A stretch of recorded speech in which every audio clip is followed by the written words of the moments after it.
मस्जिदां चुतराहट वड़ जाती ना, उत्थे बेड़ा गर्क हो जाता, फिर बस वो आबादी वीरान हो जाएगी सारी, तो चौधरी वड़ जान मसीह ते। असी हुण कुछ कर नहीं सकते, बेबसी है। तो बाकी ये चौधरी जिस मसीह च वड़ गए उत्थे चौधर रह जाएगी, नमाजी भज जाएंगे सारे, हौली हौली वीरान हो जाएगी मस्जिद। और अमूमन एक तो दूजी मस्जिद बनती ही उदों जो ये चौधर वड़ती है। साड़ी मसीत है, साड़ी मर्जी चलनी है इत्थे, चलो जी। उन्हें कहा तुहाडी है तो जाओ खसमा सिर को, असीं अपनी बना लेंगे। उन्हें अपनी बना ली। वह नुकसान है कि वहदत साड़ी मुक गई, इज्तमाहीयत मुक गई, आपस दस्तो गिरेबान हो गए। यानी बड़ियां तो बड़ियां छोटी छोटियां जगह तो असीं आपस दस्तो गिरेबान, एक दूजे की फिर मस्जिद नहीं जाते, इको मसलक दी मस्जिदां जाते ही नहीं, फिर उत्थे उसकी यही वजह है।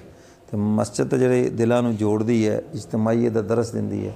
एक ही सफ़ में खड़े हो गए महमूद व अयास, ना कोई बंदा रहा ना बंदा नवाज, तो वो तो काम ही ख़त्म हो गया है जी।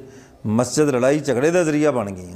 तो इस वास्ते चौधर जो मसीते वड़ेगी, उत्थे दारुल देवबंद का फतवा जिहड़ा इमाम आज़ाद ना होवे, उहदे पिछे नमाज नहीं हुंदी।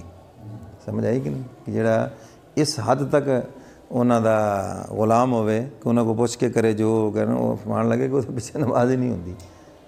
मौलाना हज़रत शाह हकीम अख्तर साहब ऐसी महकूम इंतज़ामिया या मस्जिद जी उत्थे बयान नहीं करते थे। भाई हम तो आज़ाद लोग हैं और डंडके की चोट पे अल्लाह उसके रसूल की बात करने वाले हैं, तो हम क्या करें।